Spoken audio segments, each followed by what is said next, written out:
आनंदपुर नामक गांव में हरिराम अपने बेटे दीपक और एक बेटी नेहा के साथ रहा करता था। हरिराम बहुत ही गरीब था। उसके पास खेती नहीं थी। वह गांव में चूड़ियाँ बेचता था और उसका बेटा दीपक गुलाब सिंह के खेतों में मजदूरी किया करता था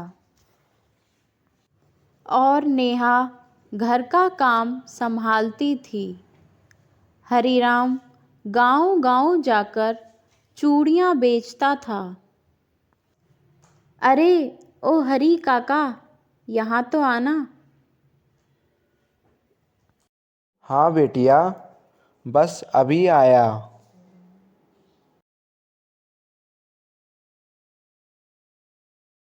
बोलो बिटिया, कौन से रंग की चूड़ियाँ चाहिए तुम्हें? अरे काका, अभी नहीं चाहिए। मेरे यहाँ एक शादी है।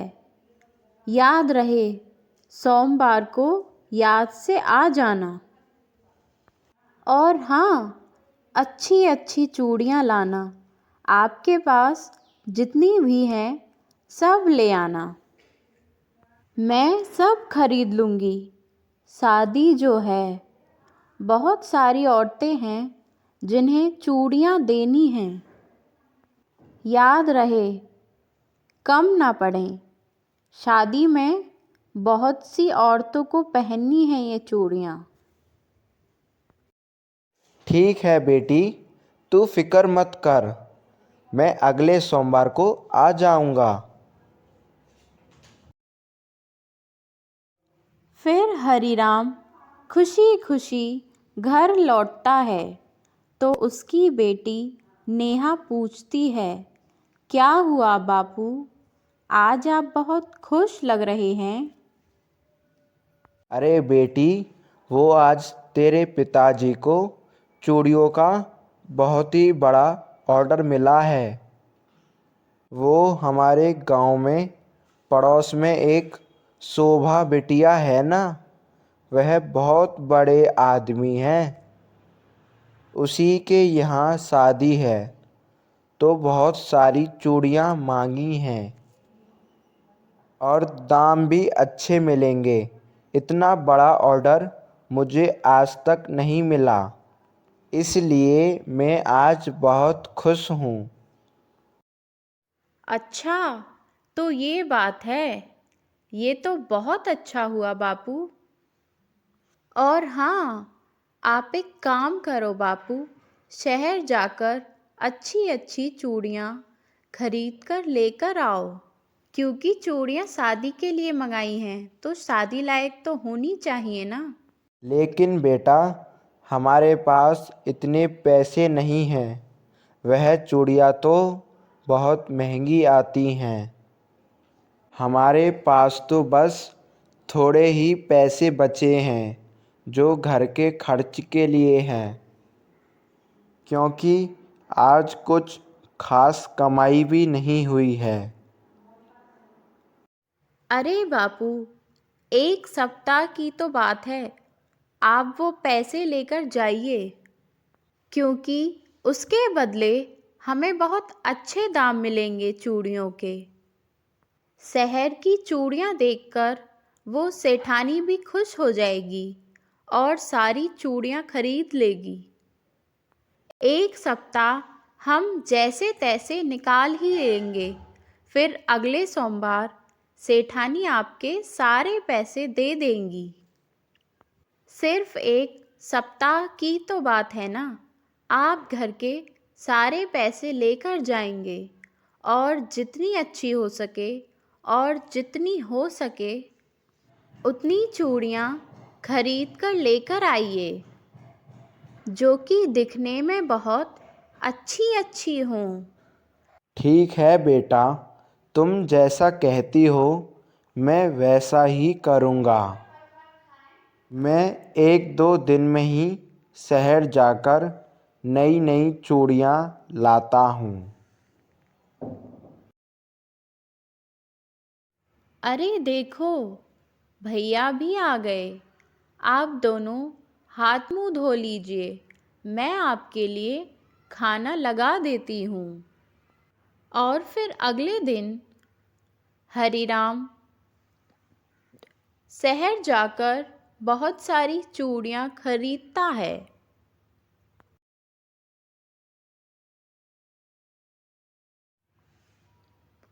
फिर देखते ही देखते एक दिन सोमवार आ जाता है और हरीराम सारी चूड़ियाँ लेकर सेठानी के घर चला जाता है। शोभा बिटिया, अरे ओ शोभा बिटिया, देखो मैं नई नई चूड़ियाँ लेकर आया हूँ। सारी चूड़ियाँ नई लाया हूँ। देखो शहर से लाया हूँ। तुमको कैसी लगी ये चूड़ियाँ? अरे वाह काका, चूड़ियाँ तो बहुत सुंदर सुंदर हैं। आपका बहुत बहुत शुक्रिया काका। आप ये सारी की सारी चूड़ियाँ मुझे दे दीजिए। ठीक है बेटा। वह सेठानी सारी चूड़ियाँ अपने घर में रखवा लेती है और अपने काम में जुट जाती है। हरीराम बाहर खड़ा बहुत देर से इंतज़ार कर रहा होता है। बहुत देर हो गई बिटिया, अभी तक पैसे लेकर बाहर नहीं आई।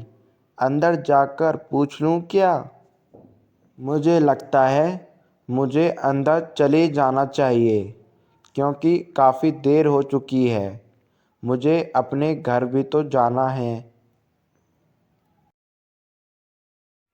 हरीराम अंदर जाता है तो देखता है कि सेठ आराम से समोसे खा रहा होता है। वह हरीराम से कहता है, कौन हो तुम और कहाँ से आए हो? शक्ल से तो तुम भिखारी ही लग रहे हो। शादी का घर देखा नहीं कि आ गए मुंह उठाकर भीख मांगने। अरे शोभा, जरा देखो तो इसे, कौन भिखारी आया है। इसे कुछ खाने को दे दो और भगाओ यहाँ से। और हाँ, बाहर बैठकर खाना। मेरा घर गंदा करने की कोई ज़रूरत नहीं है। चल अब जा यहाँ से, तेरे पैरों की धूल से मेरा घर गंदा हो रहा है। फिर बेचारा हरीराम कहता है, सेठ जी, मैं कोई भिखारी नहीं हूँ। सेठानी जी ने मेरे से चूड़ियाँ खरीदी हैं। मैं पैसे लेने आया हूँ चूड़ी के। फिर सेठ कहता है, तो तू चूड़ी वाला है, बाहर थोड़ी देर इंतज़ार नहीं कर सकता था? तुझे दिखाई नहीं दे रहा? शादी का घर है, कितने सारे काम होते हैं। अभी तुम्हारा हिसाब करने के लिए मेरे पास वक्त नहीं है। बाद में आ जाना और ले जाना। अभी के लिए मेरे पास बहुत काम है। अभी के लिए जाओ तुम यहाँ से। फिर हरी राम कहता है, सेठ जी, मैं यहाँ का नहीं हूँ, मैं पड़ोस के ही गांव से हूँ। अभी पैसे मिल जाते तो अच्छा रहता। फिर सेठ हरी राम से कहता है, अरे तुम्हें एक बार में समझ नहीं आता क्या? बड़े ही अजीब आदमी हो तुम। मैंने कहा ना, हमें और भी बहुत सारे काम हैं, और मैं कौन सा भाग रहा हूँ। और मैं क्या तेरे इन चूड़ियों के पैसों के लिए ये घर और गांव छोड़कर भाग जाऊंगा? तू जानता नहीं मैं कौन हूँ। बस शादी ब्याह निबटने दो, उसके बाद मैं सबका हिसाब करूँगा। बस तेरा ही अकेले का हिसाब नहीं है, बाकी और भी लोग हैं जिनका हिसाब करना है, जिनका हिसाब करना अभी बाकी है। शादी ब्याह के बाद मैं सबका हिसाब बराबर कर दूंगा। हरीराम कहता है, ठीक है सेठ जी, मैं चलता हूँ। फिर हरीराम निराश होकर अपने गांव लौट जाता है। नेहा और दीपक इंतज़ार कर ही रहे होते हैं। हरीराम को आता देख पूछते हैं, बापू आप आ गए? उनको चूड़ियाँ पसंद तो आई ना? और आप खाली हाथ दिख रहे हैं। लगता है आपकी सारी चूड़ियाँ बिक गईं आज। हाँ बेटा, उनको चूड़ियाँ बहुत पसंद आईं। उन्होंने सारी चूड़ियाँ खरीद लीं। लेकिन बेटा, आज उन्होंने पैसे नहीं दिए। वह अपने काम में बहुत ही व्यस्त थे। उन्होंने कहा कि वह शादी हो जाने के बाद मेरा सारा हिसाब कर देंगे। फिर गीता कहती है, ये क्या बात हुई बापू? आपने उन्हें बताया नहीं कि हमने सारे पैसे चूड़ियाँ खरीदने में लगा दिए थे कि आज पैसे मिल जाएंगे और आप खाली हाथ ही आ गए। बेटा, मैंने तो उनसे कहा था, लेकिन उन्होंने आज देने से मना कर दिया। कोई बात नहीं गीता, 2-4 दिन की ही तो बात है। हम जैसे तैसे गुजारा कर ही लेंगे।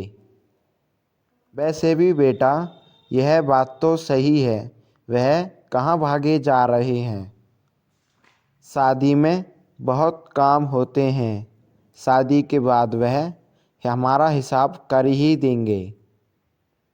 और अगर गीता मैं ज़्यादा ज़ोर देता तो वह चूड़ियाँ खरीदने से इनकार कर देते,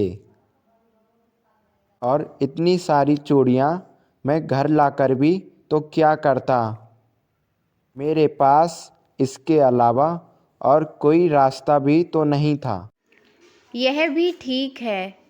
अगर वो चूड़ियाँ ना लेती तो हमारी सारी चूड़ियाँ घर पे ही रह जाती।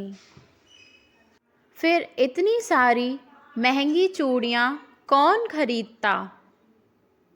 भैया, आपको मज़दूरी के पैसे मिलने वाले थे ना? ज़मींदार जी ने आपको पैसे दे दिए? नहीं नेहा, उन्होंने भी कल के लिए कह दिया है।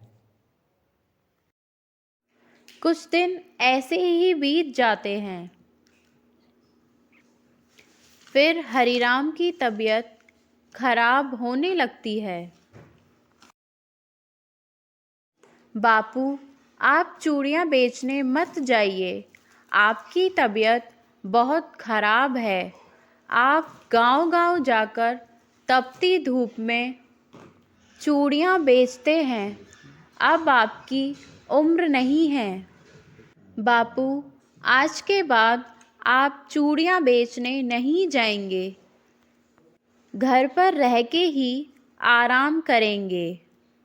भैया मज़दूरी करते हैं ना, हम उन्हीं पैसों में जैसे तैसे गुजारा कर लिया करेंगे। नहीं बेटा, मुझे चूड़ियाँ बेचने तो जाना ही होगा। हम कब तक ऐसे ही दीपक के भरोसे बैठे रह सकते हैं। और मज़दूरी भी तो कितनी कम मिलती है। वह ज़मींदार भी तो मज़दूरी के पूरे पैसे भी तो नहीं देता। और मुझे तुम दोनों की शादी भी तो करनी है। और पैसे कहाँ से आएंगे? इसलिए मुझे चूड़ियाँ तो बेचनी पड़ेंगी। और जैसे तैसे करके मुझे पैसे तो इकट्ठा करने ही होंगे। ताकि मैं तुम दोनों की शादी कर निश्चित हो सकूं। बापू, आप हमारी शादी की नहीं, अपनी चिंता कीजिए, क्योंकि हमारी शादी से ज़्यादा आपकी तबीयत ज़रूरी है। सब ईश्वर पर छोड़ दीजिए। ईश्वर ने जो लिखा होगा वही होगा। हम दोनों के लिए आप सबसे ज़रूरी हो। मैंने एक बार कह दिया तो कह दिया, अब आप चूड़ियाँ बेचने नहीं जाएंगे। और हाँ बापू, आज भैया दोपहर के खाने के लिए अभी तक घर नहीं आए। मैं एक काम करती हूँ, खाना लेकर खेत पर ही चली जाती हूँ। लगता है आज काम बहुत ज़्यादा है, लेकिन बहुत देर हो गई है, उन्हें भूख लग रही होगी। मैं आती हूँ बापू, तब तक आप आराम कीजिए। नेहा खेत में खाना लेकर जाती है। अरे नेहा, तू यहाँ क्यों आई है? मैं आपके लिए खाना लेकर आई हूँ। कितनी देर हो गई, आप घर आए ही नहीं, इसलिए मुझे ही आना पड़ा। अच्छा ठीक है, ये डिब्बा तू मुझे दे दे, मैं खा लेता हूँ। तू जा, घर जा, पिताजी की तबीयत ठीक नहीं है, तू जाकर उनका ख्याल रख। जमींदार गुलशन सिंह ये सब दूर से ही देख रहा होता है। उसकी नज़र नेहा पर पड़ती है। नेहा दिखने में काफ़ी खूबसूरत होती है। गुलशन सिंह उसे देखता ही रह जाता है। फिर नेहा वहाँ से चली जाती है। थोड़ी देर बाद गुलशन सिंह दीपक से पूछता अरे है, दीपक, ये जो लड़की अभी यहाँ आई थी, ये कौन है? इसे मैंने पहले तो कभी देखा ही नहीं है। फिर दीपक सेठ से कहता है, सेठ जी, यह मेरी छोटी बहन नेहा है, मेरे लिए खाना लेकर आई थी। वह क्या है ना, वह घर से ज़्यादा बाहर नहीं निकलती, ज़्यादातर घर के कामों को ही करती है, इसलिए आपने उसे नहीं देखा होगा। फिर गुलशन दीपक से कहता है, ओह अच्छा अच्छा, ये बात है, चलो कोई बात नहीं। अच्छा दीपक, तुम्हारी मज़दूरी बाकी थी ना, तो ये लो तुम्हारे मज़दूरी के पैसे। दीपक कहता है, आपका बहुत बहुत धन्यवाद सेठ जी, मुझे पैसों की इस वक्त बहुत ज़्यादा ज़रूरत थी। और फिर गुलशन दीपक से कहता है, और दीपक, बाकी सब ठीक है ना? और घर में तुम्हारे पिताजी की कैसी हालत है? सब ठीक तो है ना? और नेहा की भी तो शादी लायक उम्र हो चुकी है, उसकी शादी के बारे में कुछ सोचा है या नहीं? दीपक कहता है, सेठ जी, अभी पिताजी की तबीयत कुछ ठीक नहीं रहती, इसलिए चूड़ियों का व्यापार भी बंद पड़ा है। और रही बात नेहा की शादी की, तो वो तो है, नेहा की शादी के लायक उम्र तो हो चुकी है, लेकिन सेठ जी, शादी के लिए पैसे होने चाहिए, और हमारे पास फ़िलहाल तो इतने पैसे नहीं हैं कि हम नेहा की शादी कर पाएँ। लेकिन मैं कुछ ना कुछ करके पैसों का बंदोबस्त लगाऊंगा, और मैं और भी ज़्यादा मेहनत करूंगा। हो सके तो कहीं और नौकरी ढूंढने की भी कोशिश करूंगा, क्योंकि यहाँ गांव में रह के तो मैं ज़्यादा पैसे नहीं कमा पाता हूँ।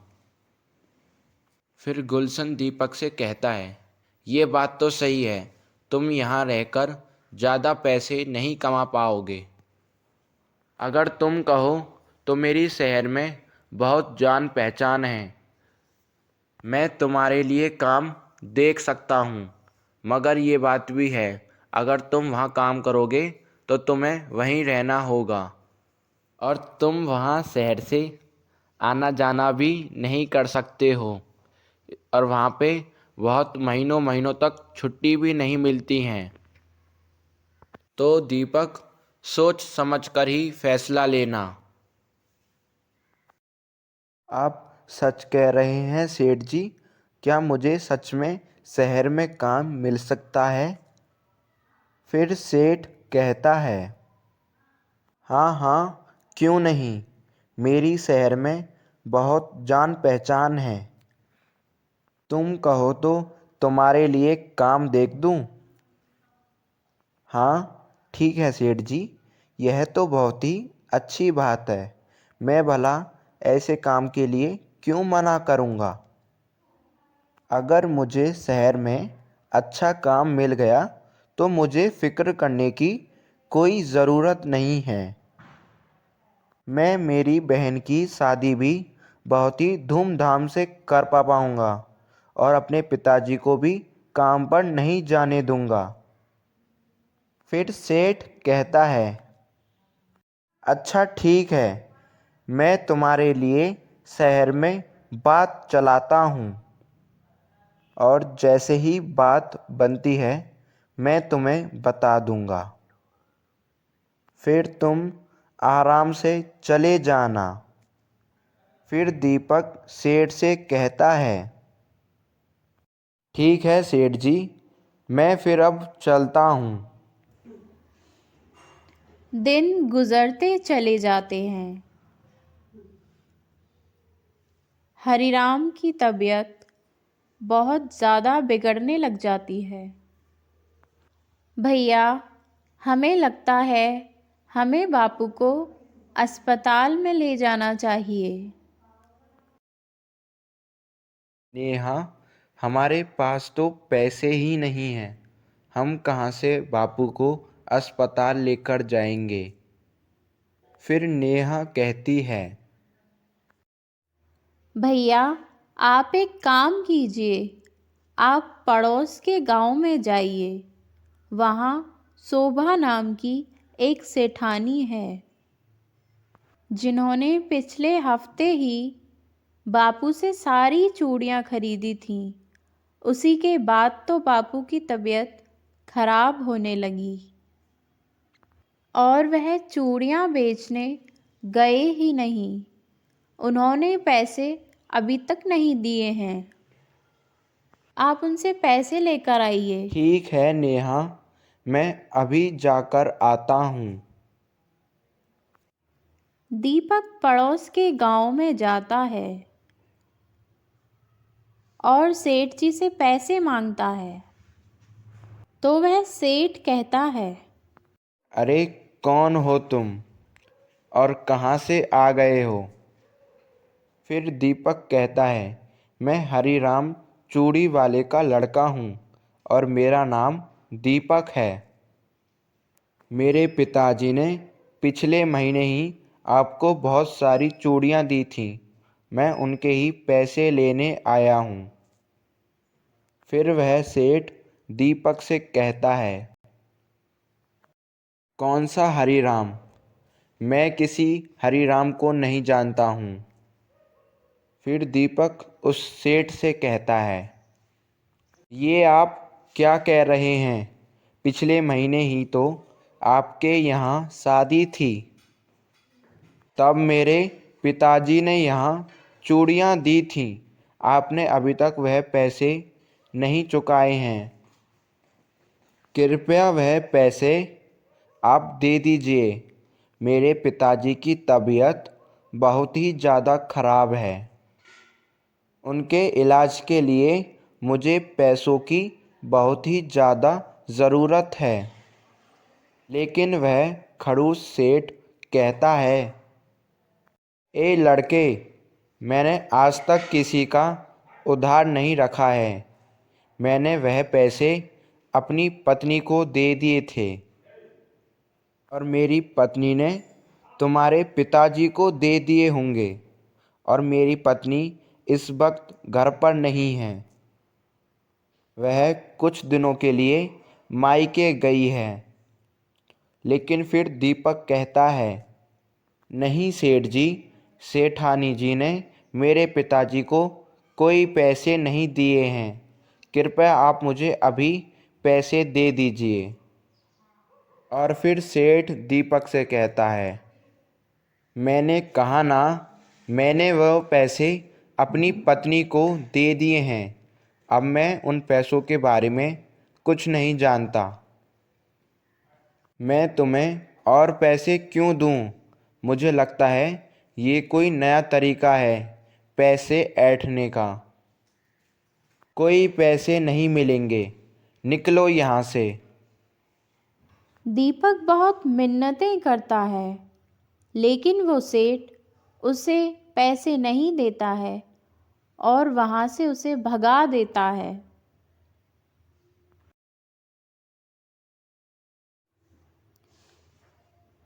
फिर दीपक सोचता है, अब मैं क्या करूं? इन्होंने भी पैसे देने से इनकार कर दिया और पता नहीं वह सेठानी कब घर आएगी और कब वो पैसे मिलेंगे। लेकिन फ़िलहाल तो मुझे पैसों की बहुत ज़रूरत है, नहीं तो पिताजी की तबीयत और ज़्यादा ख़राब हो जाएगी। उनका इलाज करवाना बहुत ज़्यादा ज़रूरी है। एक काम करता हूँ, अपने ज़मींदार सेठ जी के पास जाता हूँ, वो मेरी मदद ज़रूर करेंगे।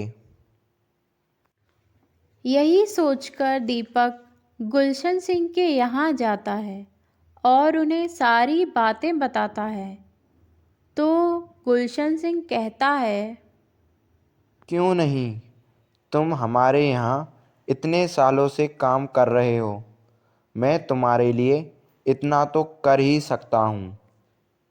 बताओ, तुम्हें कितने पैसों की ज़रूरत है? फिर दीपक कहता है, जी सेठ जी, फ़िलहाल तो आप मुझे 500 रुपये दे दीजिए। आगे मुझे नहीं पता कि डॉक्टर क्या कहेंगे। फिर गुलशन दीपक से कहता है, ठीक है, मैं तुम्हें 500 रुपये दे देता हूँ। तुम अपने पिताजी को अस्पताल लेकर जाओ और देखो कि डॉक्टर साहब क्या कहते हैं। अगर और पैसों की ज़रूरत पड़ी तो बेझिझक मेरे पास आ जाना।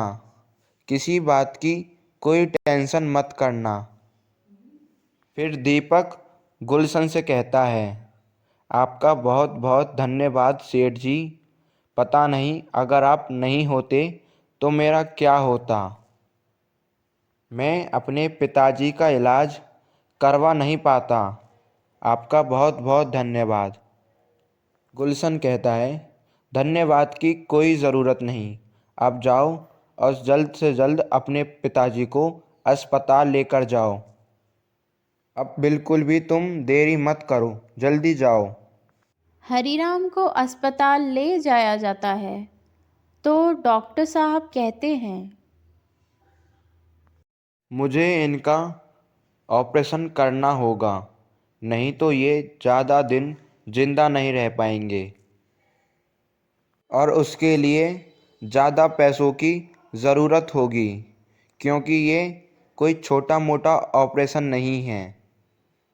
अगर तुम लोग पैसों का इंतज़ाम कर सकते हो तो तभी हम ऑपरेशन की तैयारी करेंगे। फैसला अब तुम्हारे हाथों में है। ये बात सुनकर दोनों बहन भाई बहुत परेशान हो जाते हैं। तू फिक्र मत कर नेहा, मैं अपने सेठ जी से बात करके देखता हूँ। मेरे सेठ जी दिल के बहुत ही अच्छे हैं। वह मेरी मदद ज़रूर करेंगे और मैं काम करके उनके सारे पैसे लौटा दूँगा। यही सोचकर दीपक फिर से गुलशन सिंह के यहाँ जाता है। और उन्हें सारी डॉक्टर की कही हुई बातें बताता है। फिर गुलशन सिंह कहता है, इतनी बड़ी रकम मैं तुम्हें दे तो दूंगा दीपक, लेकिन मैं इतनी बड़ी रकम तुम्हें ऐसे तो नहीं दे सकता ना। अब ये कोई 100-200 रुपए की तो बात नहीं है, अब ये बहुत ही बड़ी रकम की बात है। तो उसके लिए तुम्हें मेरे पास कोई बड़ी चीज़ गिरवी रखनी होगी। फिर दीपक कहता है, जी सेठ जी, मैं समझ सकता हूँ, लेकिन मेरे पास गिरवी रखने के लिए कोई बड़ी चीज़ नहीं है। मैं आपके पास क्या गिरवी रखूँ वो मैं नहीं जानता, लेकिन तुम्हें मेरे पास कुछ ना कुछ तो गिरवी रखना ही होगा, नहीं तो मैं तुम्हें इतनी बड़ी रकम नहीं दे पाऊँगा। फिर दीपक सेठ से कहता है, मेरे पास मेरे घर के अलावा और कुछ नहीं है। मैं एक काम करता हूँ, अपने घर के कागजात तुम्हें दे देता हूँ, बस आप मुझे पैसे दे दीजिए। फिर सेठ कहता है, फिर ठीक है, मैं तुम्हें पैसे देने के लिए तैयार हूँ। कल चाहे तुम फिर भी पैसे ना दे पाओ तो मैं तुम्हारा घर ले सकता हूँ, और अगर तुम अपना घर बचाना चाहते हो तो तुम्हें मेरे पैसे तो लौटाने ही होंगे। अब मैं तुम पे भरोसा कर सकता हूँ।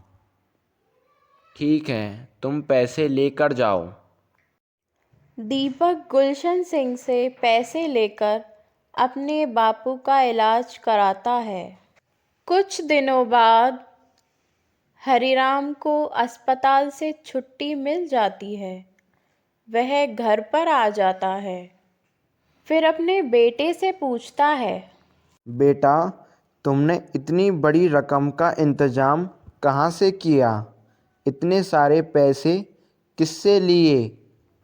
फिर दीपक मन ही मन सोचता है, मुझे ये बात नेहा और पिताजी से छुपानी होगी कि मैंने गुलशन से इस घर के बदले में पैसे लिए हैं, और अगर पिताजी को इस बात के बारे में पता चल जाएगा तो पिताजी बहुत गुस्सा करेंगे।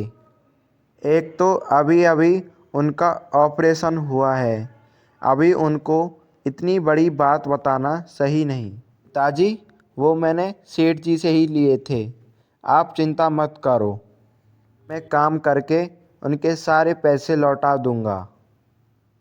फिर दीपक के पिता कहते हैं, बेटा, मैं ज़मींदार गुलशन सिंह को बहुत ही अच्छे से जानता हूँ।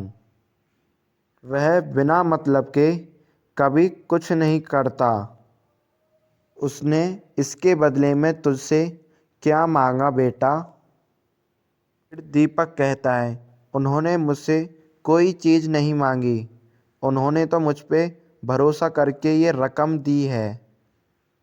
दरअसल पिताजी, वह पिछली बार मुझे शहर में कुछ नौकरी के बारे में बता रहे थे। मैंने उन्हें तब मना कर दिया था क्योंकि तब आपकी तबीयत ठीक नहीं थी। अब आप चिंता मत कीजिए, मैं शहर जाकर नौकरी करूँगा और गुलाब सिंह के सारे पैसे लौटा दूँगा, और तो और नेहा की शादी भी करवाऊँगा। अब चिंता करने की कोई ज़रूरत नहीं है, अब आप आराम कीजिए। ऐसा कहकर दीपक गुलशन सिंह के पास उसके घर चला जाता है। सेठ जी, आपने मेरी बाहर नौकरी करने की बात की। मैं जल्द से जल्द शहर जाकर नौकरी करना चाहता हूँ, क्योंकि इतनी बड़ी रकम मैं यहाँ रहकर कभी नहीं चुका सकता। मेरी पूरी ज़िंदगी निकल जाएगी, लेकिन मैं आपकी इतनी बड़ी रकम कभी नहीं चुका पाऊँगा। फिर गुलशन सिंह कहता है, हाँ दीपक, ये तो है, तुम इतनी बड़ी रकम कभी नहीं चुका पाओगे। अगर शहर में नौकरी करोगे तो शायद तुम थोड़े बहुत पैसे कमा लो। वैसे मैंने तुम्हारी शहर में बात करी है, तुम कल ही शहर के लिए निकल जाना और मेरे बताए हुए पते पर एक आदमी से मिल लेना। वह तुम्हें सारा काम समझा देगा कि तुम्हें क्या क्या करना होगा वहाँ पे। ठीक है सेठ जी, आपका बहुत बहुत धन्यवाद, आपने मेरी बहुत मदद करी है। फिर गुलशन कहता है, अरे अरे, कोई बात नहीं दीपक, तुम बहुत अच्छे लड़के हो, तुम बहुत मेहनती हो। मैं सालों से तुम्हारी मेहनत को देखता आ रहा हूँ और मुझे पूरा यकीन है तुम शहर में काम करते करते एक दिन बहुत बड़े आदमी बनोगे और अपने सारे सपने पूरे कर सकोगे। दीपक खुशी खुशी अपने घर जाता है और फिर हरिराम और नेहा को सारी बातें बताता है और दूसरे ही दिन शहर काम के लिए निकल जाता है।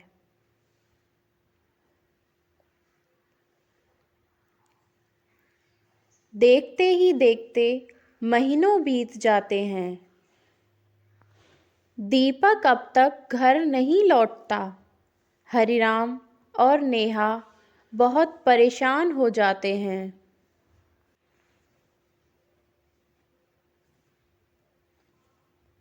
एक दिन गुलशन सिंह हरिराम के घर आता है और उससे कहता है, हरिराम, तुम्हारे बेटे को गए हुए बहुत दिन हो गए हैं, लेकिन उसने अभी तक मेरा कर्ज नहीं लौटाया है।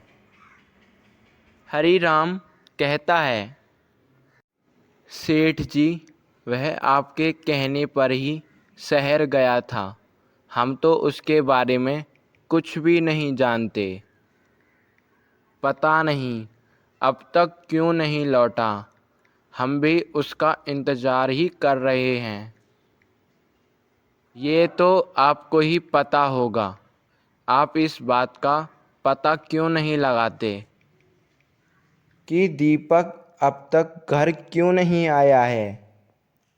फिर सेठ कहता है, दीपक मेरी बताई हुई जगह पर नहीं है, उसने वहाँ पे चोरी की थी। उसे मैंने जहाँ काम पे लगाया था उसने वहाँ चोरी की थी। उसे तो कब से वहाँ से धक्के मारकर बाहर निकाल दिया होगा। अब वो कहाँ है और क्या काम कर रहा है, मुझे इसके बारे में कुछ नहीं पता, ये तो आपको ही पता होगा। उसने तुम्हें पत्र तो भेजा ही होगा या फिर वह घर पे भी आया होगा। मैं तो बस अपने पैसे लेने आया हूँ, तुम कुछ भी करो लेकिन मेरे पैसे लौटाओ। फिर हरिराम कहता है, सेठ जी, ये आप क्या कर रहे हैं, हमें तो कुछ भी नहीं पता उसके बारे में और उसका कोई भी पत्र नहीं आया है हमारे पास और तब से वह घर भी नहीं लौटा। मेरा दीपक कहाँ है और मेरा दीपक चोरी नहीं कर सकता, यह सब झूठ है। फिर सेठ कहता है, क्या झूठ है और क्या सच, मैं ये नहीं जानता, मैंने तो बस उसे काम पे लगाया था और उसने वहाँ पे मेरी बदनामी कर दी। उसकी वजह से मेरा वहाँ पे नाम खराब हो गया क्योंकि उसे मैंने भेजा था। लेकिन मैं बस अब इतना जानता हूँ कि मैंने उसे बहुत पहले पैसे दिए थे और पैसे लिए हुए बहुत महीने हो चुके हैं और अब मैं और इंतज़ार नहीं कर सकता। मुझे मेरे पैसे वापस कर, या तो मेरे पैसे वापस कर या फिर तुम दोनों बाप बेटी इस घर से निकल जाओ। फिर बेचारा हरिराम कहता है, ये आप क्या कह रहे हो सेठ जी, हम दोनों बाप बेटी कहाँ जाएंगे? आप हमसे हमारा घर कैसे छीन सकते हो? फिर सेठ कहता है, मैं तुमसे तुम्हारा नहीं अपना ही घर ले रहा हूँ। तुम्हारा इस घर पे कोई अधिकार नहीं है। तुम्हारे बेटे दीपक ने यह घर गिरवी रखा था और उसके बदले मुझसे तुम्हारे ऑपरेशन के लिए पैसे लिए थे। यह बात सुनकर हरिराम और नेहा को बहुत बड़ा धक्का लगता है। तभी मैं सोचूं, तेरे जैसा नीच आदमी बिना स्वार्थ के किसी को पैसे दे नहीं सकता। इसका मतलब दीपक ने मुझसे झूठ बोला।